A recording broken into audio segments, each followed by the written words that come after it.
কম বেশি সবাই ভর্তা খেতে পছন্দ করেন। সবাই তো অনেক রকমের ভর্তা খেয়েছেন, কিন্তু এই ভর্তার রেসিপিটা অন্যরকম। এই ভর্তা কেউ কি খেয়েছেন? যদি খেয়ে থাকেন অবশ্যই কমেন্ট করে জানাবেন। রেসিপিটি শুরু করি। আমি এখানে একটি কড়াইয়ে 1/2 কাপের মতো সরিষা তেল দিয়ে দিলাম।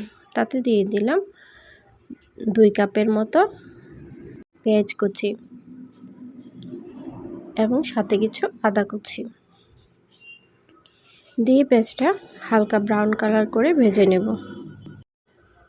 যারা আমার চ্যানেলটি সাবস্ক্রাইব করেননি প্লিজ সাবস্ক্রাইব করে নিন।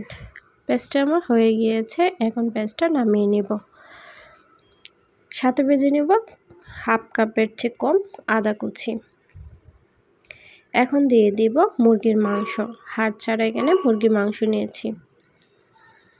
আমি প্রায় 1 কেজির মতো মুরগির মাংস নিয়েছি, আপনারা চাইলে কম বা বেশি করতে পারেন। তার সাথে আদা কুচিটা একটু বেশি লাগবে। যখন এক পাশ হয়ে যাবে অন্য পাশটা উল্টিয়ে দিব। লাল কালার করে ভেজে নেব মাংসগুলো। আমি আগে মাংসগুলো সামান্য একটু হলুদ ও লবণ দিয়ে মাখিয়ে নিয়েছিলাম। আমি কিছু কাঁচামরিচ পানিতে সেদ্ধ করে নিয়েছি। কাঁচামরিচগুলো আমি শিলপাটে বেটে নেব, আপনারা চাইলে এটা ব্লেন্ডারেও করতে পারেন।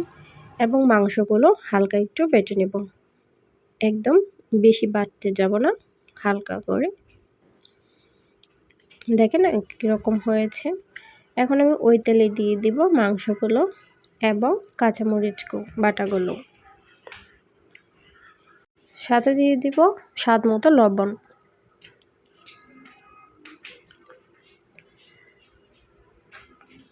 আজকের ভিডিওটি আমি হাতে মোবাইল নিয়ে করেছি, সেজন্য একটু সমস্যা হয়েছে, তো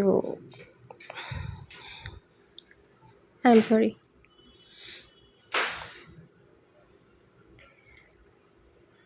এখন ভালো করে মিশিয়ে নিব। এখন দিয়ে দেব আগে থেকে ভেজে রাখা পেঁয়াজ কুচিগুলো, দিয়ে ভালো করে নাড়াচাড়া করে প্রায় 10 মিনিটের মতো রান্না করে নিব। দেখেন কতটুকু হয়েছে। এখন আমি ধনিয়া পাতা দিয়ে দিব, দিয়ে আর 5 মিনিট জাল করে নামিয়ে নিব। নামিয়ে সার্ভ করে দেখাচ্ছি কেমন হয়েছে। যদি ভিডিওটি ভালো লেগে থাকে অবশ্যই একটি লাইক, কমেন্ট, সাবস্ক্রাইব করে যাবেন। এবং সব কিছুর জন্য আই এম সরি। আল্লাহ হাফেজ।